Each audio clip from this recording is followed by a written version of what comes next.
All right. Welcome. This is the Illuminerdi. This is our recap and breakdown for episode number 5, Truth of Falcon and Winter Soldier. I'm Braxter Timberlake. With me, I got Caitlin. Hey, everybody. Along with Caitlin, we got Richard. What's up, everybody? And along with Richard, we got TC, rounding out the bunch. What's going on, guys? Hyped to review this episode. Wow. Woo! What an episode this was. So we just finished screening the episode of Truth, and we got a lot of truth. We got a lot of drama. We got a lot of plot movement, and we got a lot of chess pieces moving. TC, why don't you start it off? What did you think of that episode? Your initial reactions? I thought it was one of the slower episodes. A lot of dialogue, a lot of talking. But I did like how we got to see Isaiah's story. I thought that was very impactful, and the whole scene was very emotional. I also like I like that we got some things paid off. So we know that Sharon Carter is like sketchy. She's sus. She's very sus, and she's doing something. And just the overall episode was really cool. I wouldn't say this is like one of my top episodes, but definitely this is like the build up to like what we're gonna get in the last episode. I think the last episode is just gonna be chaos. It's gonna be just hectic 24/7, a lot more fast pace and everything like that. But this was a pretty good episode. Yeah, absolutely. Before the episode, we kind of talked about our predictions, and it seems like a lot of them were hit on the mark, and we're going to get into a lot of those. But yeah, this ultimately put all the pieces in place for a big finale next week. What did you think of the episode, Kayla? I was going to say, it really felt like they were setting up the board for like the final showdown, whatever that ends up being. Like Zemo's kind of off the board at this point, but Sam and Bucky really feel like they're finally in sync because they haven't truly been throughout. Even the last episode where they were fighting together and Bucky was there to support Sam, they still kind of felt like they were out of sync. So we finally get them really working together, and the Flag Smashers are just all in now. They are not holding back anymore. And yeah, just wow, like TC said, it felt a little slower, but I also feel like it needed to be because you needed a lot of that exposition and dialogue, and you needed to kind of see where everyone is at before we get to the big finale. Absolutely. Richard, what did you think of the episode? What are your initial reactions? I mean, like Caitlin and TC said, I thought it was slow, but I actually really, there was some good stuff in that episode. And I was thinking of some of the stuff that we were talking about before it started, all the questions that we wanted answered. There were a lot of questions answered and a lot of stuff that we predicted that actually made it into this episode. We got Isaiah Bradley. We got more Sam and Bucky connections. They took the shield.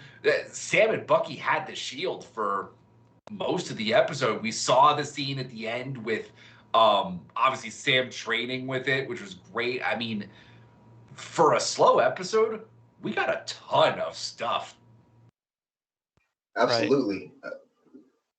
I was going to say, the government, we found out how the government was going to react to U.S. agents kind of rampage, and they they were not down. They were not happy at all, and they stripped him, and they were going to put him in jail. And the only reason they didn't put him in jail is because of his record, and yeah. So we know that shocked me how much they were not for that. I was surprised.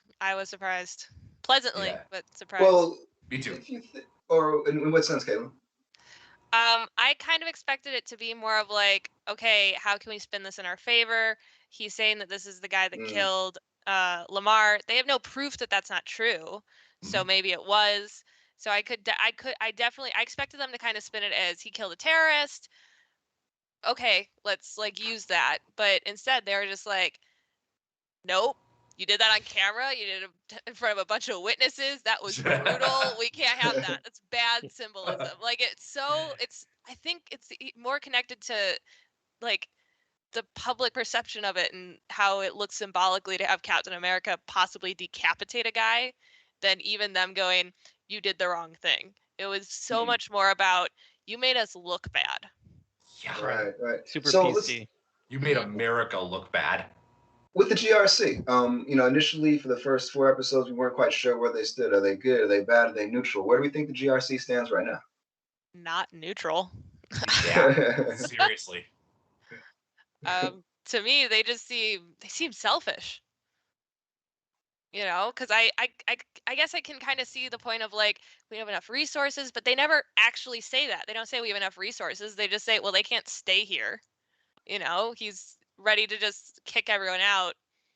I don't know, because he wants to, is kind of the vibe of how he explained it. He never really went into the details of, we don't have enough resources, we can't fund this, we can't support everyone, there aren't enough jobs. He just was like, we can round them up and kick them out right now. We don't need to do a vote.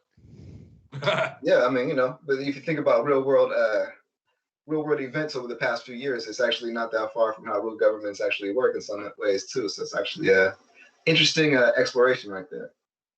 Well, let's do it like this. Let's just go from the top to the bottom and let's go through this episode and let's break down our favorite moments. So this episode starts off with the brutal fight, 3-way fight between, or I should say 2-way fight with 3 people, with Bucky and Sam, of course, going up against, I'm going to call him U.S. Agent because that's what he is now. Yeah. What did you guys think of this fight? What are some of your highlights of it? U.S. Agent getting his arm broken. I mean, just absolutely brutal. Yo, U.S. Agent was not going to let go of that shield unless they broke his arm. That's kind of a cool thing. That's literally what they had to do to get the shield away from him. Exactly. And that just kind of shows how nuts he is and how, like, he kept saying, I'm Captain America. Like, he's going to be a psychotic beast going forward. Nobody who's really Captain America needs to tell themselves. It's like he's trying to convince himself. Yeah. Exactly. That he's Captain America. And even in the end, post-credits, and you see him kind of like Tony Starking, building the. How much you want to bet to him? How much you want to bet that he's whispering to himself, "I'm Captain America. I'm Captain America." Well, he puts his Medal of Honor on there. Like, he needs you to see Medal of Honor, Captain America. He needs validation. What is that shield made out of? Like just regular scrap metal, honestly. Right? Kind of. That's gonna be fun. I'm sure it's a little more better than that, but not much. All I know is it better not have the same physics and dynamics as the real shield. God, it better not. Yeah, I think if he gets an actual shield, it's going to be from the Countess, whoever she is. Right. Oh, right. Absolutely. Much less a new uniform. Maybe she gave him some vibranium to work with. I don't know. Maybe. I think what I found so kind of interesting about that fight is it really felt like he's had a psychotic break. Like he was just not all there. They're saying things and he's not responding in the way, not even just the way you wouldn't expect. He's not responding in a way that makes sense. Yeah. Right. It's interesting. If you think about his first appearance in the locker room, and he was really in shock and couldn't quite internalize that he was becoming the next Captain America. He was still coming to grips with it. And where he is right now, with, like TC said, with him repeating to himself that I am Captain America all over, he really has taken a change, and he made a sharp left or a right after the Super Soldier Serum in particular.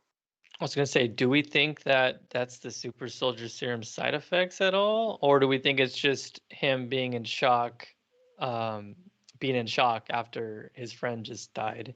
Well, remember what they said about the serum, many different times. It brings out what's in you, that the truth in you comes out, Good becomes great, bad becomes worse. Right. There you go. Okay. I think he was already messed up from what had happened when he was in the military. They talked about, they didn't go into details, obviously, but they kind of touched on it. Yeah, they touched on it briefly in the last episode. So I think he was already in a not great headspace. And then he had all this pressure put on him, and he very clearly wasn't ready for the public aspect of it. And that was even before we had him go insane. So I just think the Super Soldier Serum kind of broke his brain. He's been messed up this entire time. Like, the entire time that we've seen him on screen, he's been messed up because of Afghanistan, and then it just kept progressively getting worse. Yeah. All right, so directly after the fight, we get reintroduced to Torres. We haven't seen him in a little while, it feels like. And he actually ends up getting a new set of Falcon wings. What do we think about this? I think it is exciting. Was mentioned in the live stream and during the watch along, in the comics he is the next Falcon. Slightly different backstory, but he's the next Falcon. So I feel like they're teasing that as kind of what could be in the future for him. So I think it's exciting. He's just funny too. I mean, Sam essentially hung up on him while he's still giving him information. I hope he sticks around. Yeah, I mean, I think he will. I mean, who knows where he'll show up next? But what I did find was interesting is he kind of seems like the new sidekick for Sam. Mm-hmm. So I'm wondering where that leaves Bucky. Yeah, if Bucky didn't die. Right. Yeah, Bucky didn't die. You sound all sad about it. Bucky didn't die. Also, yeah, Sam, saying keep the wings. It's kind of symbolic for Sam and his next step and what he's gonna do in terms of getting that new suit and moving forward. 1000%. Steve gave him the shield. He gave the wings on the circle of life. Oh, right. No, we don't rights. right. Copyright. Couldn't help myself. So, there was someone said an interesting thing during the episode around this point where John Walker is continuing to denigrate his honor and denigrate the shield and denigrate his place, and really was also shocking, or not even shocking, but like kind of a stamp of where the character is going is he has no accountability.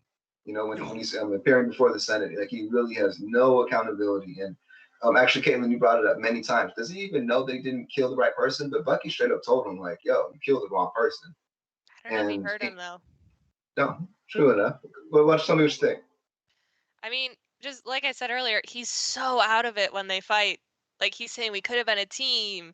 I'm Captain America. The shield's mine. And they're not saying anything that has anything to do with that. They're like, you just killed someone. It's not the guy that killed Lamar. Like, we need the shield back because you're murdering people. Like, they're not saying anything where his answers have any sort of context. He is so completely detached from reality. Like, it was kind of scary, honestly. Yeah. He's in shock at that moment. Yeah. I mean, even in the Senate hearing, he's not there. He's not making sense. Like, some of the things he said I thought were really like poignant and they really hit, where he's like, you made me. That to me was really interesting because I don't think he's wrong. I don't think they really gave him rules. They're like, you're going to go do what you're going to do. You're Captain America now. It was just this sense of, like we've said, entitlement, ego, power, where it didn't seem like he really had any oversight until he messed up. And at that point, he doesn't care anymore. He's Captain America. He can do whatever he wants. Mm-hmm. And it didn't seem like he actually did have a lot of oversight because he was just kind of going from place to place before that. You know what I mean? So they chose him to be there. So like they have. It's funny how they just like don't take any blame at all themselves when they knew of his backstory, knew of his his history of having a short trigger and just being a super hyper aggressive. They created this problem themselves. But if you think about it, that sticks with the same thing. What happens with Isaiah Bradley? It's collateral damage almost. Like, that went wrong. Yep. Right. And his speech in the hearing or whatever, he was saying like Caitlin was saying, like you made me this way. They trained him in war to kill other people, and in his mind, he's still, it doesn't matter. Like he doesn't care about crossing the line. For sure. No doubt. So shortly after that, we got the reveal of the big cameo. A lot of people honestly, so a lot of people honestly knew who the actress was going to be who appeared, including some people here. Didn't know how she would fit in. But what did you guys think of Julia Louis-Dreyfus showing up on a Marvel show? I didn't see it coming. Yeah, I didn't see it coming at all. I think she sets up some interesting possibilities that could be really exciting. Yeah. One thing we found out about her character is she's Contessa de la Fontaine, I think is her name in the comics. She's revealed as a Skrull, which another set of her Secret Invasion. I think it's funny after WandaVision and with this show, Secret Invasion might be like the biggest Disney Plus show coming in the next few years. It better be. It should be a Secret Invasion. Yeah, I mean, fair point. A show I'm sorry, continue. Oh no, I was gonna say it's a series that should have been, not should have been, but could have been like a 3-arc long movie. Yeah. Could have. Do you think this sets up Walker as possibly showing up in that then? Oh, Secret Invasion? Yeah. Because if she's a Skrull, I assume it's on the side that's not with Nick Fury. So could he be Part of her I feel team. like all these different streams are going to run into it, kind of like Avengers style, but not necessarily all the plot lines have to necessarily overlap. right? I definitely don't feel like the end of John Walker, unless he dies, will be after this series. But they're putting all the pieces in place. I mean, if you look at Thunderbolts, they have Zemo's still around, he's still around. I mean, it's all percolating, and with Secret Invasion seeming to be summing up to it, it seems like it's like the Avengers for Disney Plus. Mm-hmm. They're really seeding, like it seems like to really get the most out of Secret Invasion, you're gonna really have to watch all the different Disney shows to really get the full context of what's going on. Which you can watch every week with us here at the Illuminerdi. There you go. Like, subscribe, comment. We'll get to your questions later. Yeah. As far as the cameo that people were hyping up, I think it was a letdown in my opinion. Yeah. Just because of our, we were shooting at old man Steve, Shuri, and then it's just new character. Mephisto 2.0. Not quite. Hey, at least we got something in this one. We didn't get anything with the Mephisto tease. Well, with that being said, though, like all the clues pointed to Mephisto, but here, like they literally said, like there's a big cameo you're not gonna believe, and that came from the head show, the showrunner. So, I mean, it was cool. I mean, Yeah. I didn't hate it. I didn't love it, but It definitely, to me, it was a very cool character and it was a very cool introduction. If they hadn't hyped it up, I think I would have enjoyed it more. right. so. I'm a little confused about his comment of wanting to see her interact with Thor or team up with Thor, because I'm like, I think she just confuse him. Like, I don't understand that. It sounds like he was really thinking about actually thinking about Seinfeld, like having Thor on Seinfeld. That would be tight. Actually, the funny thing is, she would have been great in WandaVision. Yeah. Oh yeah. She seemed like an Agatha type character, like the way she spoke. Like she's very Weasley. Like she plays it well. Yeah, for sure. And if she's like has something major to do with the Thunderbolts, I think, she'd be perfect in that kind of role. Yeah, definitely. I think Caitlin said it best. Like I think maybe she will give him some supplies to help him out this next episode for his final mission. So that should be interesting. Yeah. Well, maybe the medal he got is from her. That could be a possibility. Maybe. What could also be interesting with her is just she didn't actually have a conversation with them. She talked the whole time. Right. She did. There was no back and forth at all. Right. Yep. She's the Amanda Waller of Thunderbolts. Yeah. Well, true. I mean, really, it also seems like she could be I wouldn't say a placeholder, but we theorized, about General Ross showing up on the show, and it seems like she would be the person that's like right the middleman between the two, right? I can see that. Yeah. All right, we got to talk about Zemo. That was a powerful scene. We got the statue. As soon as we saw the statue, we knew from the trailers, oh, this is it. Richard, tell me what you thought about the Zemo scene. What stuck out to you? Well, before I get to the Zemo thing, I was just thinking back to when, the first Disney Plus trailer released for Marvel, both the Falcon Winter Soldier and WandaVision used shots from the second to last episode, mostly in that trailer, which I just thought was really interesting that they used footage from so far in both series. So I'm curious to see if the Loki shot ends up in the second to last one of that too.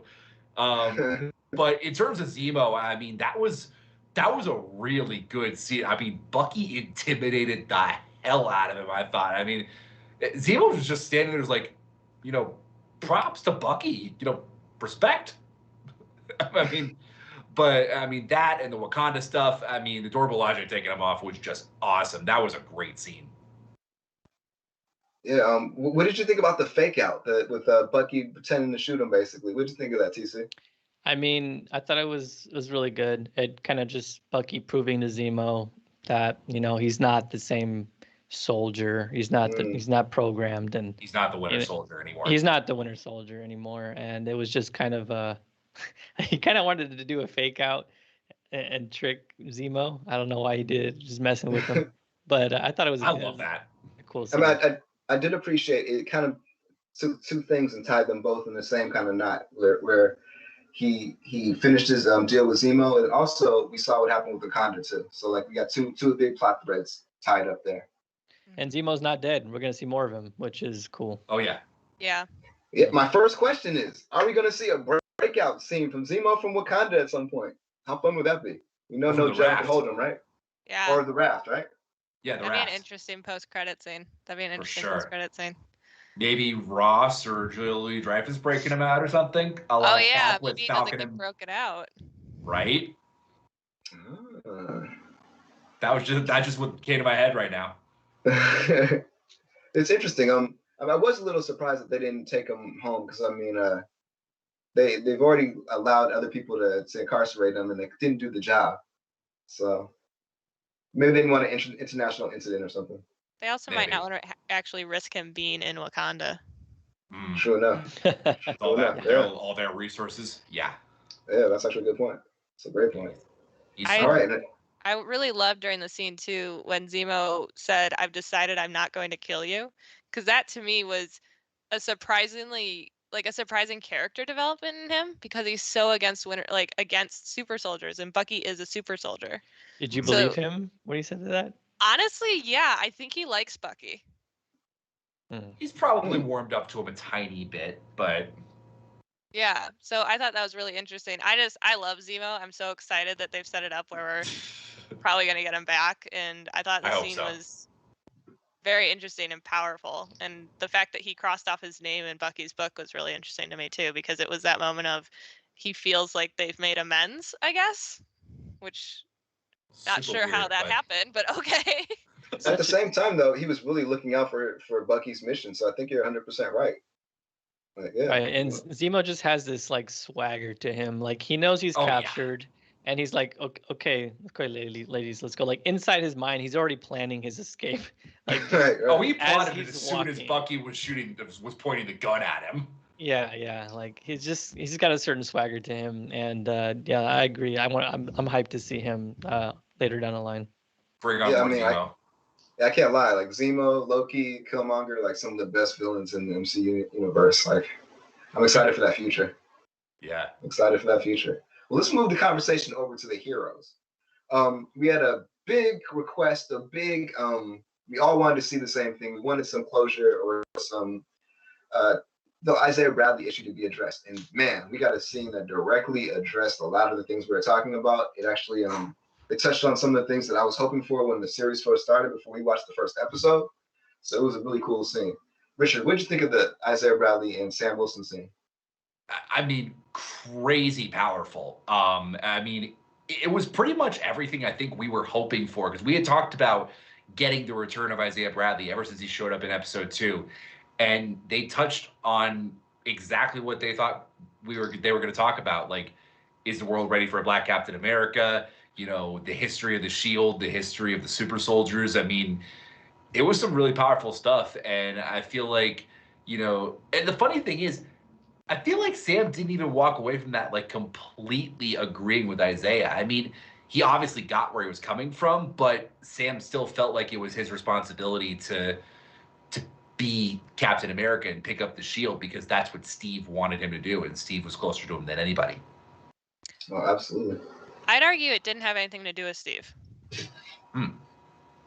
I think that part of what was so powerful about it was he agreed with a lot of what Isaiah said, and he understood with a lot of what he said, but it felt like this was kind of that moment of him taking his own agency into account.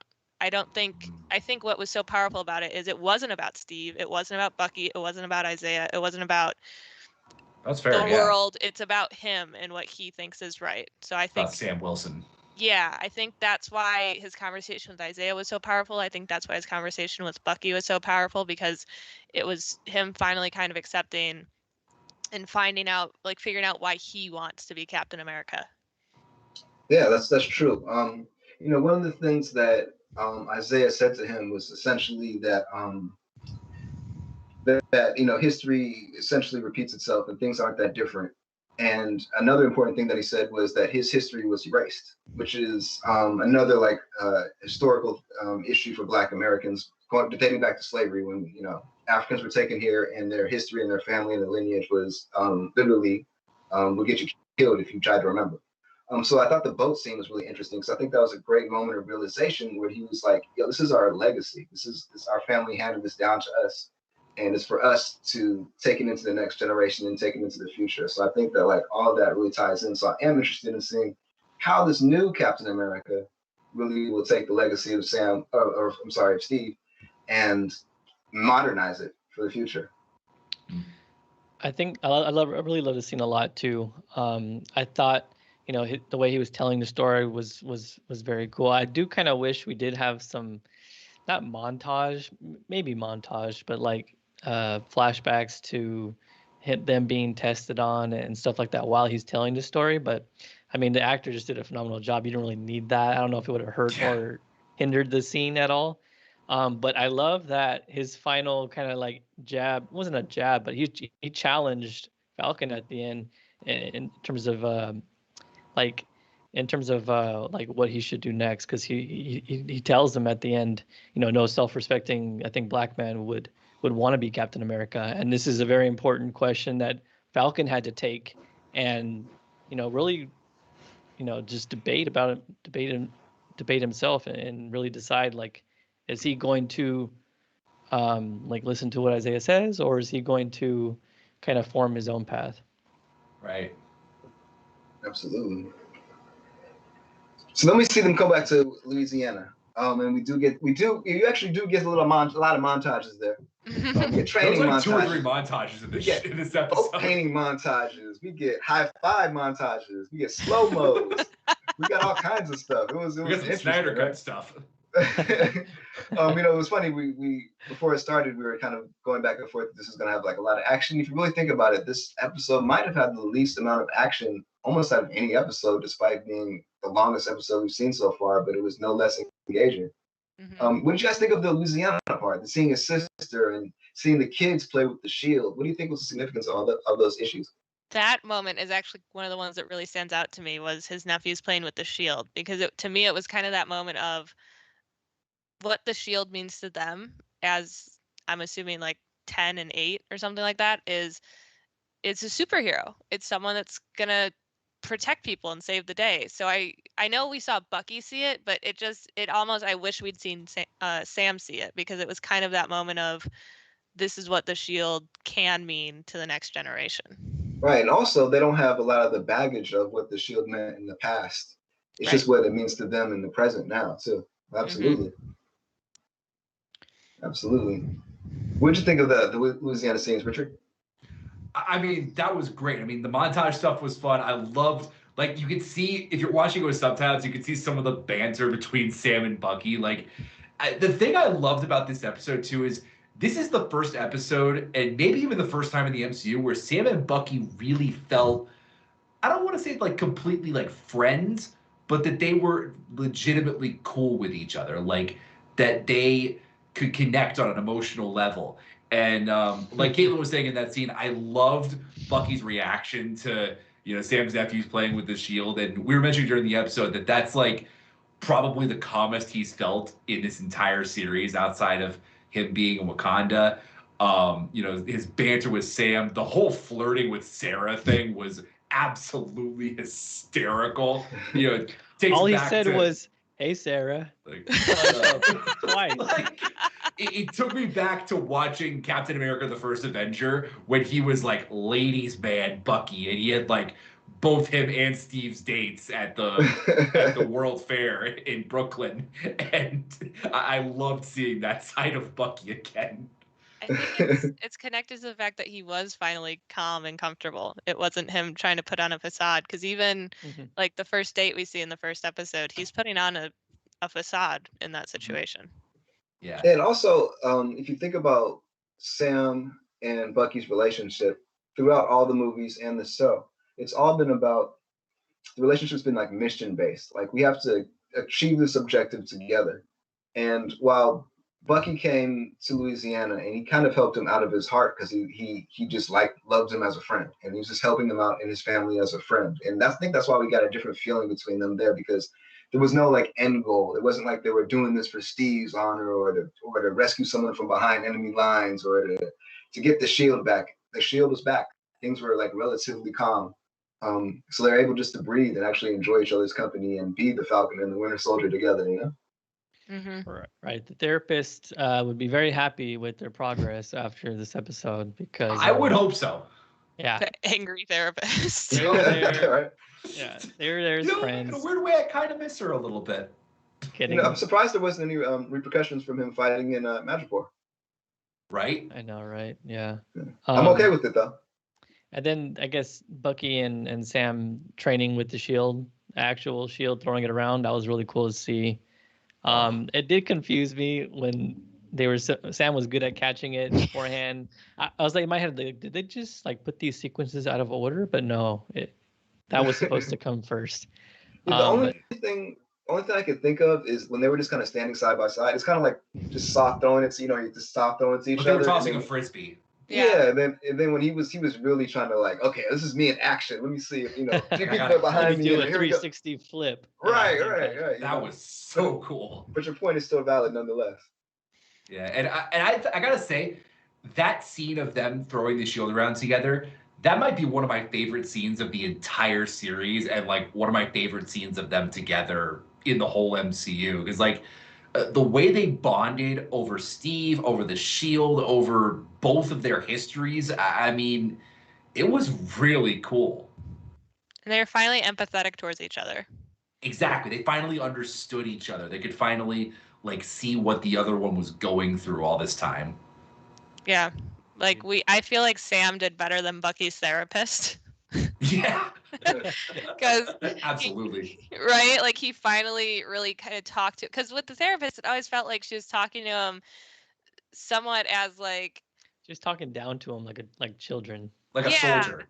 Or even like a parole officer. Like a parole officer almost. Right. Whereas yeah. Sam, it's Sam. His job for a really long time was counseling veterans. So he knows how to do that. And he knows how to do that with like comfort, and he knows how to do that with the tough love of you got to just do the work, man. So I really liked that. And I really liked that Bucky really acknowledged that him and Steve didn't truly understand what they were doing when they gave Sam the shield. I thought that was really good. And I love that they confirmed that they were talking about that in Endgame. Mm-hmm. That's what I was just about to say. Because you get a sense of it. If you watch that scene, Bucky gives Sam the knowing nod, like, it's cool, man. And so like the inference is like there was a conversation between Steve and Bucky, but it's really cool to see that there actually was that, you know, and that just adds more to when we're going to get this spinoff of what happened to Captain America when he was traveling through time and he came back and brought the shield. I want to see all of it. Yeah. That needs to be a Disney Plus series. Literally 6 episodes, one for each stone. Do it. I'd love to see him trying to put the reality one or whichever it was back into Natalie Portman. That's low key one of my favorite moments from Endgame. Rocket just going right, like with Steve chasing her with the syringe. Right. So we got 30 people in here, and I just want to say thank you for joining us for our Illuminerdi watch along. We do this every week that Marvel debuts a new episode. So thank you. Make sure to put your comments in this comment section. We will be addressing it soon. Make sure to put the thumbs up high.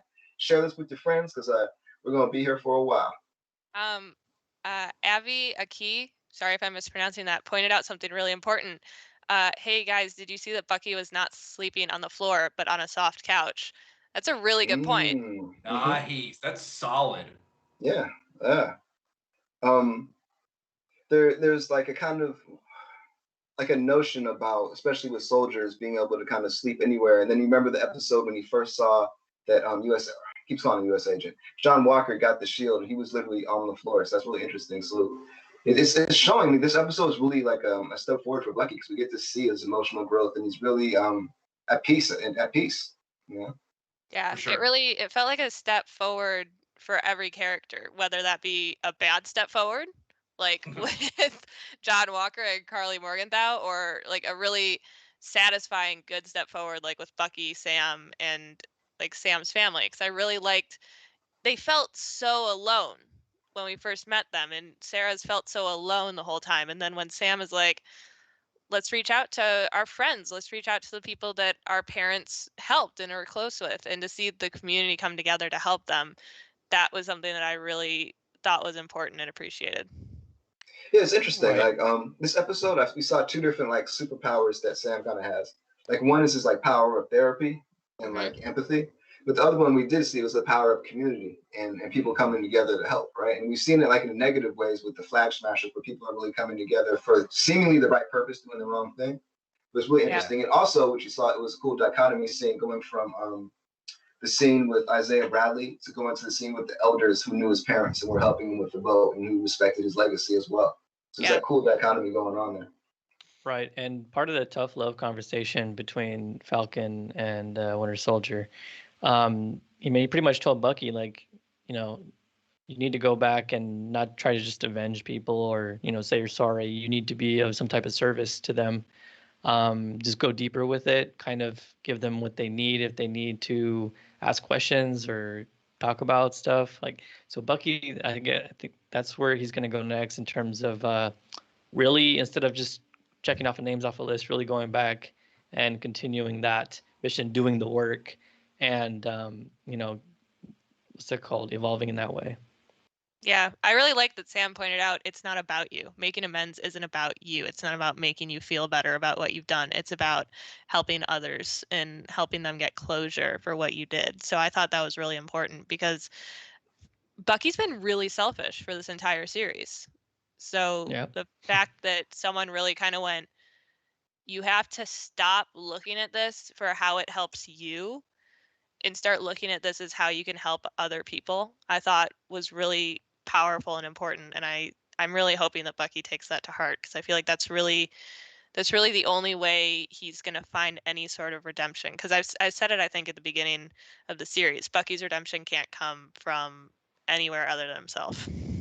And I love the fact that while Sam was talking to Bucky, Sam has a way of, you know, talking to people, you know, giving them that tough love, but not making them feel like crap about it too. I mean, the way he was talking to Bucky, like, he was giving him some real stuff to think about, like, that it's not about you, you know, it's not enough to just, you know, say you're sorry or whatever. But Bucky didn't seem to take that at all. Like, there was no offense to it or anything. And Sam just has this way of getting to people like that, and I love that they're showing that side of him.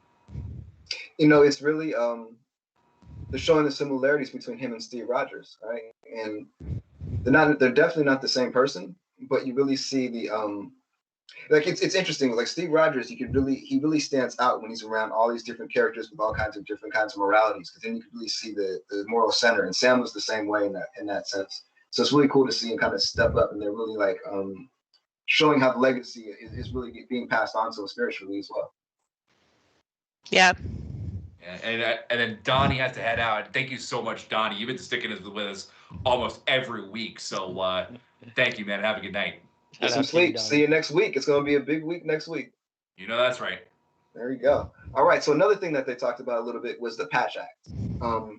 That's the act where essentially they said that they're redrawing the borders, in particularly in Europe. And, you know, a lot of people were being displaced. Refugees were being turned back. What did you guys think about that? What that could mean for the show, or maybe what that could mean even for the future? I think the fact that they are essentially using this to be able to boot people out that became, I don't know if you can really say citizens, but were living in certain countries is really interesting. I think it's going to lead to more situations like the Flag Smashers. I don't think they're really thinking it through.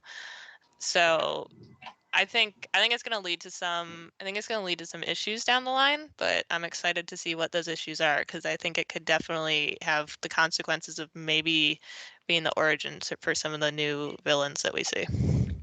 Absolutely.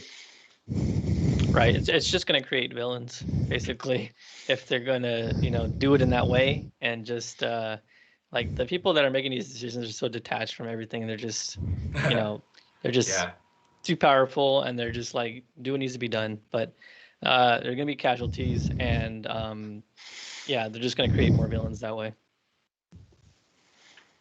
Another big mystery in the episode. What's in the box? The whole time thinking about Seven, and the whole time thinking about Pulp Fiction, and then it's opening it, and it's the golden glow comes out. Like, I want to see what's in the box. So obviously, it's his new suit, and it's from Wakanda, which is really exciting. So we're gonna get some vibranium Falcon wings. That's what I'm thinking. That's what I'm leaning towards. So cool. Right? Is, and then, is the color blue, white, and red though? In terms of I think so. You know, when he was throwing around the shield, he had on the blue and red shirt. Right. Yeah, and, for sure. And then later he had on the Falcon colors. And you notice throughout the series when people are in their civilian clothes, they still wear color schemes that are similar to what they wear. Bucky wears his blue shirt all the time. Like, for sure. Yeah. So I mean, like, it was definitely an allusion to what's going to happen. Also, another thing. I got to acknowledge a great comment in the chat real quick from Sword. John Walker built this shield in a cave with scraps. Absolutely perfect. Thank you for that. This is the first episode where the whole time I'm like, well, Sam needs to get the super soldier serum because, how's he gonna compete? Right? But I really thought about it. This is the first episode where I realized, well, if he has a good Falcon suit and the shield, well, that's pretty tough too. He knows how to use those wings like a master kung fu artist, He was working out at the end of that. Yeah, there were small little teases, Brax, like when you've made that comment, like, oh, they're showing how useful the super soldier serum was. Bucky was like fixing the thing with the wrench and then that was great. lifting stuff easily. I was what are they doing here? Like, are they just trying to show us that the super soldier can get things done quicker and faster? But I don't think he's going to. I don't think he's going to get it. Just because he's using his other abilities. He's using the agility.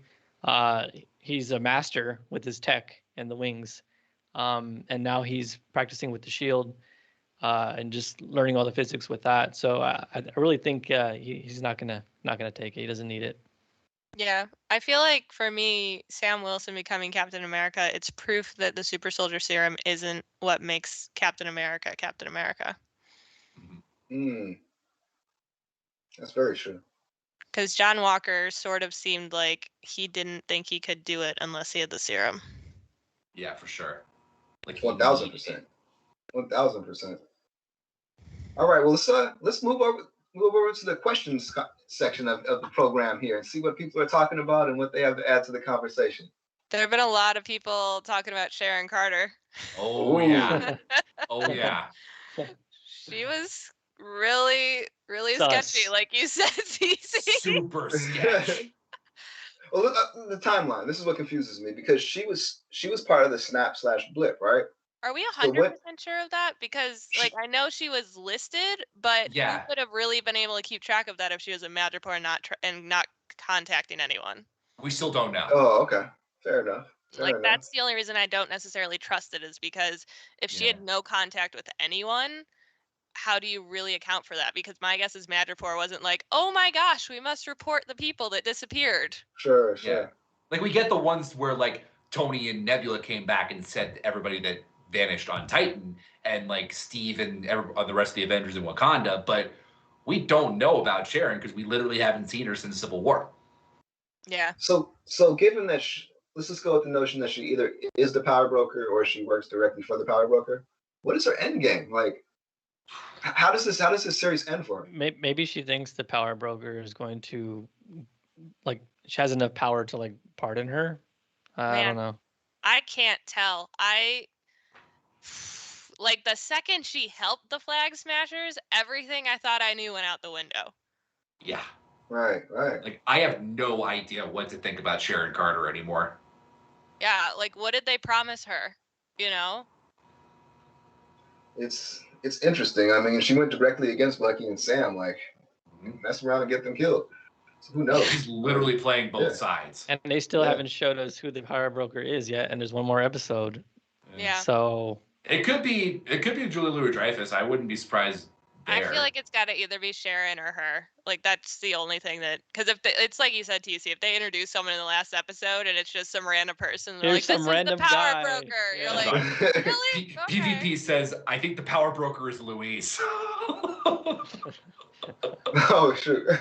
Yes. It would be great to get a Luis recap of this. He though. just comes in like. we still need to get the Luis recap of the entire Infinity Saga because that video exists somewhere, according to Kevin Feige. Oh, that's right. That's right. And it needs to be out in the world. I would love to see Luis just like come out and be the villain, and you see him recap everything they've been doing. You're like, that's your evil speech? Oh my god, that would be amazing. I can't wait for more of him in Ant-Man Quantumania. Oh, one more thing we didn't talk about. We didn't talk directly about the Flag Smashers being in New York now. And one thing I didn't understand is how are all these criminals moving around like over different country lines and all this kind of stuff. But I guess that's another question. But yeah, what was going on in Central Park? I guess it was Central Park with all the different Flag Smashers always there. New York. Like the battles of New York. Single time. Well, New York has the UN. Well, yeah. And then, you know, in Marvel Comics, I mean, that's where Stan Lee like based most of the stuff from. So, you know, it all comes back there. Yeah. If you live in the MCU, don't live in New York is essentially what the answer is. Yeah, so I guess that's where the showdown's going to be. Do you think that all those people are actually superpowered, or are they just kind of alkalites, just kind of following along with the I don't think they're superpowered. They already showed that there's like a limited members left that still had the super soldier serum. So I think they're just like cult followers, maybe. Yeah. I'm betting only like the core Flag Smashers are superpowered at this point. And they did say in the last episode when when the Flag Smashers were listening to the report on their attack that they had gained a lot of followers. So my guess is these are some of those radicalized people that were interested in the Flag Smashers after they really went full terrorist. So for sure, I think they're dangerous, but I don't think they're super soldiers. Yeah, I agree.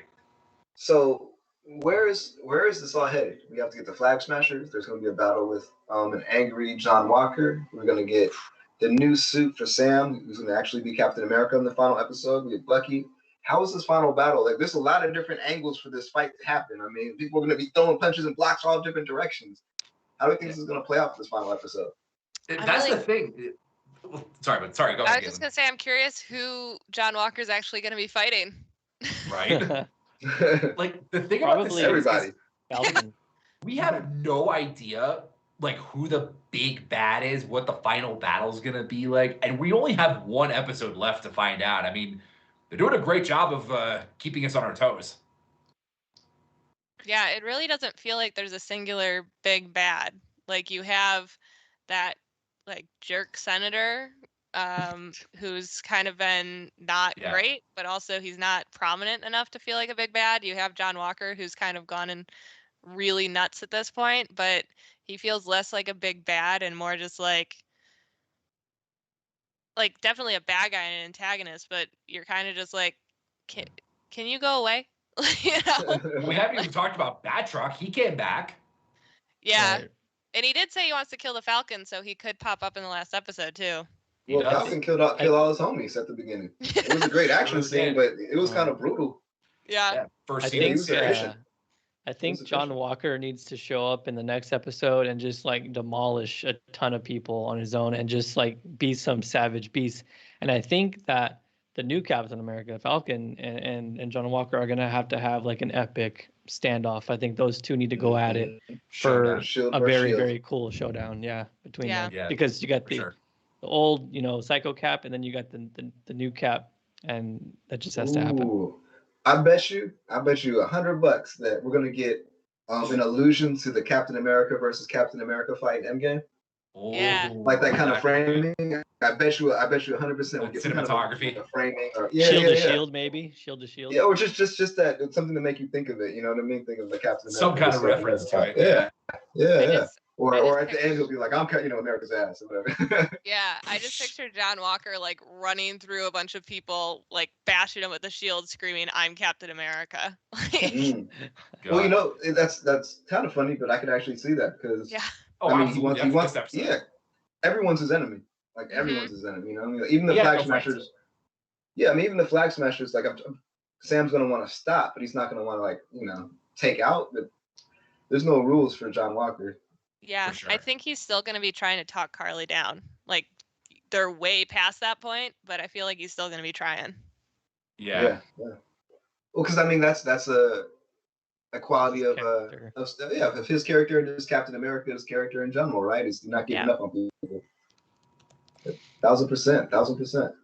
I All right, think let's see. well, I was just gonna say, I think if Yeah. like literally if John Walker hadn't killed that guy last episode, they probably would have had an actual chance of talking Carly down. Oh, absolutely. I mean, he had her. It was about to happen. It was right there. Yeah. Yeah. I don't think she would have. I still don't. I think don't she would've necessarily changed her think mind. she would have like changed and not been like doing the flag smasher thing. I just think she may not have been going full let's Full kill bore. a bunch of people thing. Oh, another thing too. They threatened his family, but his family. I mean, I'm assuming they left momentarily, but obviously they're back at the house. Do you think that they'll be in any danger next episode? Could be, maybe. I think there's a chance that Carly has people watching them, and I think when Sam goes to New York, that's definitely going to be an issue. For sure. Yeah, it's a possibility. Or this episode could have been like the bow tie on like the family part, and then this next episode is just its own thing. Yeah. We're definitely gonna get an hour-long episode next time. I wonder if it'll be even longer than that. That'd be cool. It was cool having the extra time for this one because at some point I was like, oh, it's gonna end. But I was like, oh, Caitlin's like, we still got 20 minutes. Like, yes. Yeah. And like the thing with all these episodes, the shortest one has been about 50 minutes, and then this one was an hour, like solid. So they've all been pretty close to each other time frame wise. Mm-hmm. I love the pacing of this. Me too. What's it called? Way better than 30-minute episodes. I mean, it was like some of them were like 24, weren't they at the beginning? Yeah. I remember the first one was like 22 in terms of like actual plot line. Yeah. Just Miles leaps better. Well, it's crazy how much we really got from this episode, because we were saying like it felt a little slower, but really looking at it, they covered so much. Seriously, it was mostly talking. I think that's the thing, is it was mostly talking, but that covered so much information. Yeah. All right, well, let's take it to the chats. Let's get everyone watching involved and see what they're thinking about this. For sure. Brown Babe says Carly told Sam she wouldn't hurt them. I think she may change her mind. That was before one of her people was killed. I think she is. I think not. She's radical. Yeah, not as far gone as like John Walker, but I think she's a little bit past the whole I like Sam, I'm gonna try and keep him out of it. Yeah. And also she doesn't trust him. You got to see from her perspective too. Like it's appeared that Sam set her up. Also, Sam was fighting with Walker during that like battle. So at the end of the last one. Yeah, she has no reason to really think that Sam is against him at this point. I mean, exactly. Sam was trying to talk her down, and it seemed like everything was cool. Then all of a sudden, Walker busts in like, "Yeah, I'm gonna, you're under arrest," type of deal. So, yeah, I wouldn't buy it. Mm-hmm. Seriously, I wouldn't buy it. John Walker, ruiner of the day. Mm-hmm. Just worst. All right, what else we got going on in the comment section here? Let's see. I know there's a couple good ones. Ryan's watching in the chat from the Illuminerdi, Ryan Beta. Hey, what's up, man? He's got a couple good ones. Shay, obviously, he's helping us with the stream and being in the chat. Let me see. Someone said, PvP says, I feel like maybe Sam might lose that fight because it's kind of unfair. So he's talking about the fight between him and U.S. Agent. I think Sam's got to win. Sam's got to win the fight, right? You think so? The series has to end on a happy note. So, I mean, Sam held his own pretty well when him and Bucky were taking him on, and Sam held his own against the Dora Milaje even without the wings, where Walker got pummeled. So I feel like Sam's really good with the wings. He uses them very strategically, and it's very impressive. And I feel like if he also has the shield and he has wings that Walker can't break, I feel like he can really hold his own. I'm not as concerned about him in that situation. I almost feel like Walker is deteriorating so much that he isn't going to have the strategic mindset he's going to need. He's just going to go like 100% full bore into it, that thinking. I'm interested to see if the Wakandans snuck any extra tech in those wings. You know what I mean? Oh, me too. I've been wondering about that in Bucky's arm, but I don't think they I think probably Bucky at this point wouldn't want the extra tech in his arm. They changed Falcon's suit into the white Falcon Zord. You know how the wings kind of shut like this, and just shoot stuff. They added a bunch of crazy Wakanda tech in there. Oh, and then speaking of upgrades, like I believe, correct me if I'm wrong, but I believe in the comics with the new Captain America, the Sam Wilson Captain America, the new shield he has is actually an upgraded shield as well. So, I mean, maybe there are surprises in store. Who knows? That'd be really cool to see if they take things to the next level. We'll see. How do you think U.S. Agent's shield is going to look? Like, is it going to look kind of just like a bad knockoff, or is it going to look pretty decent? It looks smaller, but I was actually kind of shocked at the end. It looked like he was actually kind of making it look okay. I mean, Yeah. it's not gonna compare to the real thing, obviously, but I don't think it'll look like a piece of crap. At first, it looked like he was gluing on his medals with super glue or something like that. Well, yeah. Like an art project or something like that. But hopefully, the final version looks fantastic. We'll see. Yeah. I was always a fan of, like, in the comics, U.S. Agent's shield had like that darker tint of blue. It wasn't like the royal Captain America blue. It was more of like that, just that darker tint. Yeah. And who knows that the new character? What's her name? I don't even know her name. I was going It's a very long name. Val. I did call her Val, but not really. I was like, Contessa de la Fontaine. Hopefully, she takes a look at U.S. Agent's shield and is like, you know what? Here, take this instead.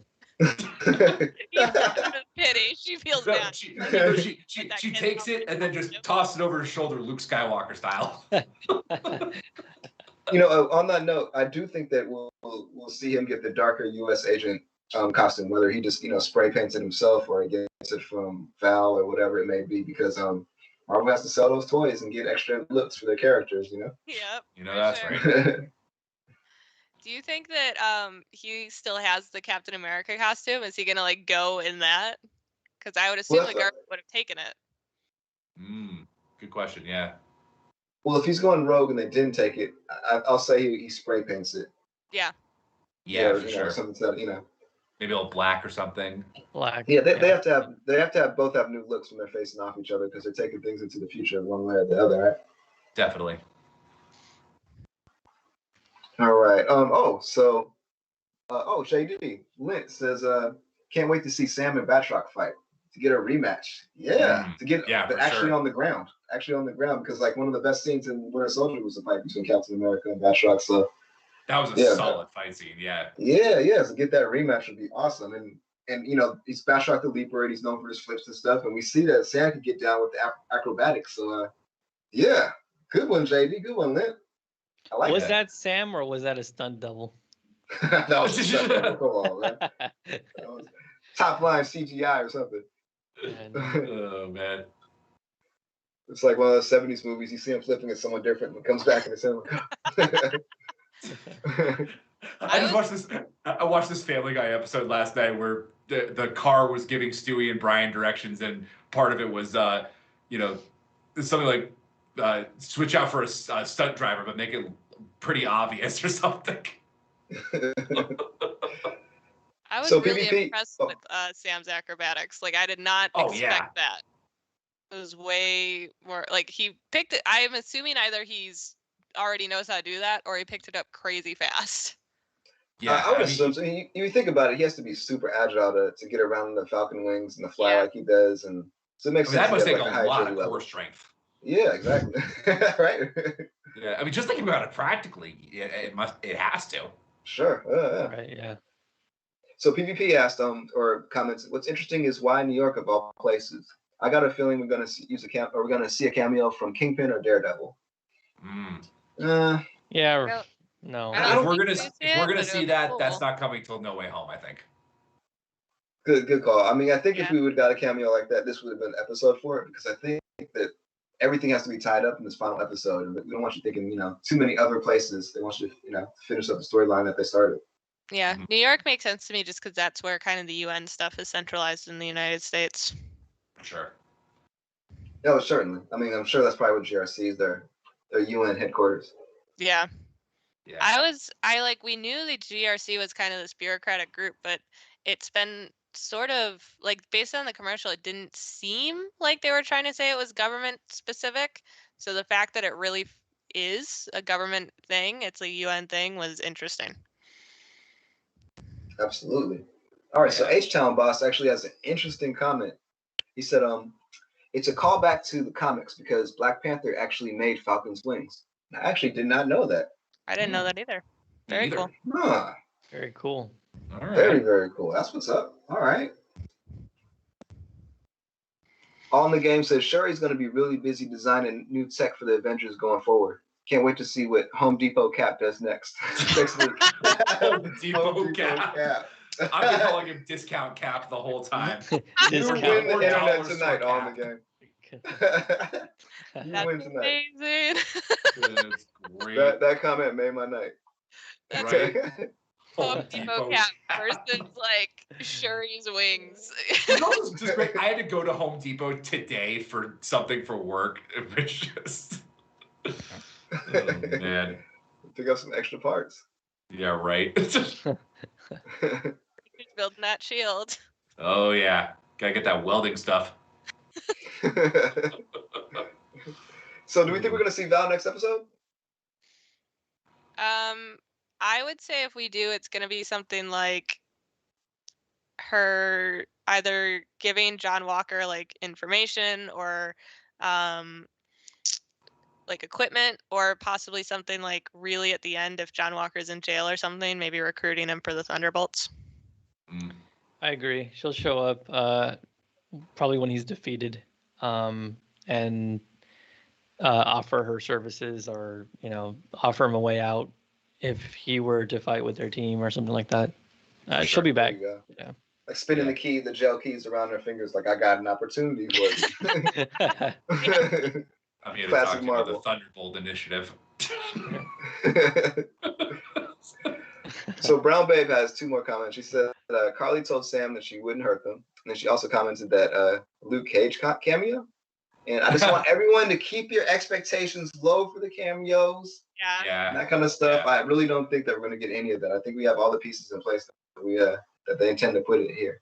Yeah, like Marvel just got the rights back to all the Netflix characters. I think it's going to be a while till we see any of them like really in action. But yeah, I would love to see Luke Cage in the MCU.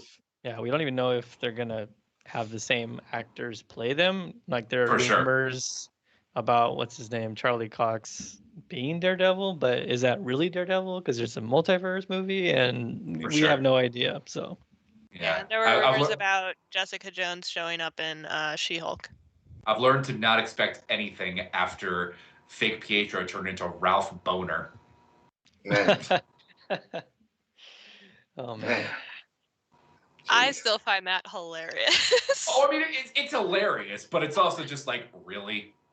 Well, I love that the director like specifically said in an interview with a podcast that he enjoyed the Mandarin like flip that happened in Iron Man.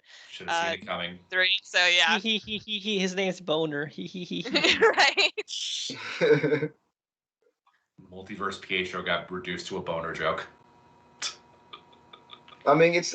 I don't want to harp on WandaVision too long. But no, yeah.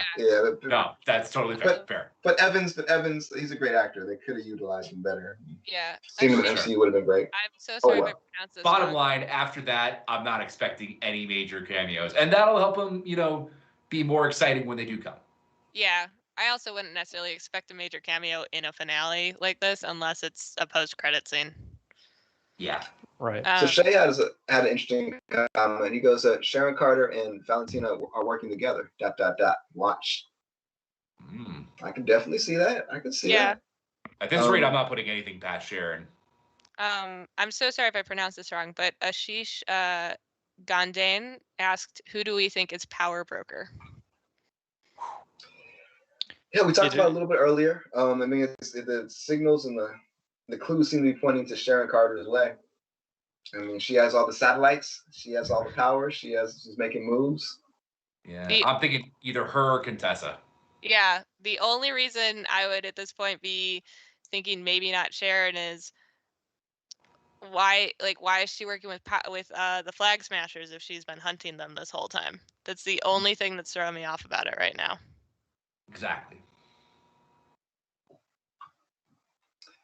Shay says they're both members of Femme Fatale. Man, yeah, there's going to be a lot of Wikipedia search engines going to be going crazy over the next few days. That's for sure. Yes. They're introducing all kinds of minor characters, expanding the universe. Do you think Sharon will get her pardon? Because I've seen no evidence that she should. Nah, yeah. I don't want her to, man. Right? I want her and Carly to face off. See what happens. And yeah. I don't, like I said, I don't know what to think about Sharon right now. Depends on if she's working for someone higher who can get it for her, and she's like doing anything, what's that called, in order to do it. Yeah. Anything it's necessary. Exactly, yeah. Yeah, I'm not sure Sam has the clout. Did she take the serum? She kicked like 10 guys' ass a couple episodes ago. You're right. True. Kind of crazy. All right. Yeah, she took him out easy too. Yeah, she took out about 12 guys. I don't think Sam would be able to get her a pardon because I don't think anyone would listen to Sam. No. I mean, yeah, like we said a couple episodes, he couldn't get maybe along if he was Captain America. That's true, actually. Well, I don't know because I feel like he's not.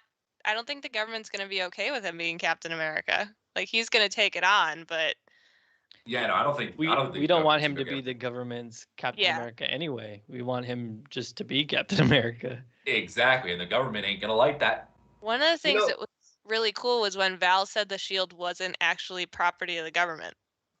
That was interesting. That was a little she didn't indicate like who she thought it was property of though, which was pretty Seems interesting. Like it's gray area.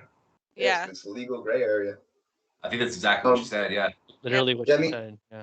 And then on that same note, one thing I thought we'd hear more about in this series is about the Sokovia Accords. Like, is that even still a thing? Like, I thought we were going to hear a lot more about the Accords in this show, honestly. Yeah. Because it seems like Sam and Bucky are just operating like rogue agents, and no one's seeming to care that much, and right. They steal the shield back. I don't know. They mentioned the Accords in WandaVision, but they haven't mentioned it at all in this one. Shay said it's vibranium, so it's property of Wakanda. He's asking the question. But yeah, I mean, we've already seen that they don't. The whole thing with vibranium is that other countries don't really respect where they get it from. They originally stole it somehow in the beginning to make the shield in the first place. So I would think it would be property of like Stark, since his dad made it. That's what I would have thought. Yeah, that would have been my guess. Tony did say he made it for him. So yeah, well, and we saw him make it. Yeah, exactly. So yeah, that's what I would think. I also think if not necessarily if it was property of Wakanda, but if they considered it their property, they would have taken it. Oh yeah, they wouldn't have held back. Right. Oh, true. I mean, they almost. I don't know what the other right? one's name is. Yeah, she was about to take it, and I was like, "No, just leave." They were close. Yeah. Yeah. That would have been such an interesting twist. Right. They just walk off with the shield, and the other four are just standing there, like, what now? Where does the series go from here? Pepper pot. It's still one of my favorite moments of the whole show is when Ao just disabled Bucky's arm, and he just looked at it like it personally offended him. I thought that was so interesting because there was a debate with like Marvel fans about if she should have done that or if it was wrong. I'm totally on her side. Like, Bucky, you're betraying them. This is why they needed the failsafe in case you did crazy stuff and were attacking people and stuff. And you let Zemo out. You're attacking them for trying to arrest Zemo. Of course that happened. Bucky did still say he has nightmares, and that finally admitted it. Yep. I love the fact that he'll admit it to Sam, but he won't admit it to a therapist. Therapist was mean. She was a really bad therapist. Sam is a better therapist than the therapist. Yeah. Exactly. And that's saying something. Like, one of the things I loved when he's like, "Oh, you're taking out the notepad. That's really passive aggressive." Like, the fact that she uses that as an intimidation tool is like the opposite of what you're supposed to do with actual patients. Like, they're supposed to feel comfortable. Right? Oh, Lynn says the shield is property of Pepper Potts. Oh, there you Maybe, go. technically. She's Maybe. probably like, have it. Well, it's Gwyneth Paltrow, so she'll only want to be in it for like 30 seconds anyways. She won't even know what Do she's you want in either. this? No, Yeah. I'm good. She won't. What movie does this belong to? what movie am I shooting? The one with Robert Downey Jr. in it. Yeah. Oh Like, this God. is like Spider-Man, right? Man, she screwed herself over with that. That was so, I mean, so let's be honest. She's not the only actor or actress who probably has that feeling, or they don't know what movie they're in. They're just, Oh, I'm yeah. sure. I'm Well, sure. if you get like no script, you only get like the lines that you have. If you're in just essentially a post-credit scene, how would you know what movie you're in? Well, yeah, Right, she right. was only in that movie for like a minute. I don't Like think with, you in could actually- Endgame, only Robert Downey Jr. and Benedict Cumberbatch got the script, right? So Yeah. yeah. I just love that Tom Holland's like, I have no idea what's happening. You can ask me anything. I have no idea. No, my favorite with him is that one image of him. I think it's of him and Tony on Titan, and he's like, Tom Holland looks like he has no idea what's happening. And then he commented, "That's because I had no idea what was happening." So let's see. Lint 324, aka JD, says Sharon is part of New Hydra? Question mark. You know, it's interesting. For those of you that weren't here for the pre-show, I talked about a theory that the Nerdist actually brought up, and it's called I'm calling it the hashtag the Apple theory. And it's because director Ryan Johnson during Knives Out explained that in Hollywood and in the industry in general, Apple has a clause where they don't let you use, they only let good guys use their Apple phones. So anytime you see an iPhone, it's always in the hands of a good guy. And if you look at any movie, bad guys never use it in their phones. So Sharon has been using phones. That was kind of the tip off that something is. So yeah, I mean, like, you know, I've heard that Hydra uses Android. You know, it's Right. very possible. That would feel like such a, like, not disappointment, but kind of just like a slap in the face if Sharon Carter is part of Hydra. Yeah. I mean, she's already kind of slapping in the face of her legacy, the Carter legacy. All right. Who's the villains on this panel? I have an iPhone here, so yeah. I iPhone. have Android. Uh-oh. I tried to warn you guys. You Very- weren't taking the hints. Very You weren't sus, taking the hints. Brax Yeah, is you know? sus. I gotta have 2 buttons on the bottom. Man. Makes all the Yeah. difference. Yeah, all the difference. I'm using it as my video thing right now, but I'm on iPhone too. But I'll confuse you. I have a laptop and a PC though, so. Okay. Anti-hero. Okay. Yeah, there all you go. There you go. right. All right, Shay's trolling. He's saying Android phones are cheap to use as burner phones since she is on the TL. Well, that's true. That's true. Samsung is right. better anyways. All right, that's what's up, Shay. Agreed. Agreed. Supervillains unite. Oh man. Well, we got a lot of Android people. Android. There you go. Yeah, that's what's up. Yeah. You know, supervillains make the world go round. We all know that. Oh man. What do you guys speculate will be the, like, let's assume we're going to have 2 post-credit scenes like we did with WandaVision. What do you guys think we would get with that? Well, one of them I'm betting is Thunderbolts, but Yeah. I don't know about the other one. I better not get. I hate to go back to WandaVision, but it better not be no scroll reveal because you know, because people are saying that new woman is like a scroll. So that might be a reveal for a post credit Yeah, potentially. that's possible, but I think they're holding the scrolls off till later because the big payoff is if you really aren't expecting it later down the line. Mm-hmm. Yeah. What I would like to see, but I don't think we're going to see, is we do know that there's a Wakanda series in development. So it would be cool to see Yeah. something going on in Wakanda just to kind of tease. They're going to start shooting Black Panther 2 in a few months. So, you know, it would be cool to kind of see a wink of what's going on over there. But I doubt that. Yeah, I bet you the second one, I agree with you, TC, on your theory. But in the second one, I think it's usually like a joke or like more like personal story-based thing. So maybe it might be something with the... Oh, I know what it is. Patriot. Yeah, that's what I'm Something to do with thinking. Patriot. Yes. Oh Something to yeah. do with Either Patriot. that or like the last scene of like the real show. I was thinking it might be because I doubt his grandfather would be okay with him being Patriot. You know, I feel like he would be against Hell it. no. So I almost feel like it could be something where he sees Sam fighting on TV and kind of has this like, huh, moment. Where I could do this. That's exactly how I saw it. There you go. Yeah. Right here. All right, guys. Well, let's wrap it up for this week because we have a big week to prepare for next time. Yeah. Do you guys have any final thoughts about what we're going to expect or the week to come? I think it's going to be a full-on like battle royale situation where Sam and Bucky versus like everyone.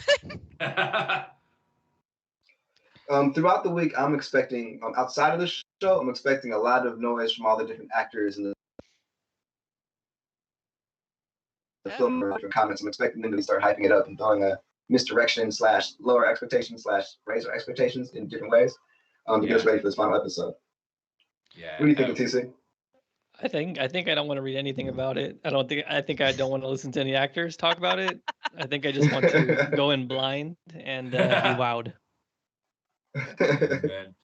Whatever I write about it this week, I'm going to try to forget it as soon as possible, just to try to have that experience, because I can't wait to find out what happens next week. Yeah. Man. Well, we will be here. Join us here at 11:40 next Thursday night. Make sure to share this, tell your friends about it, subscribe to the Illuminerdi, give us that thumbs up so we can keep this moving, and we're going to keep the ball rolling. We're excited. We're always watching. We're the Illuminerdi. See you next time.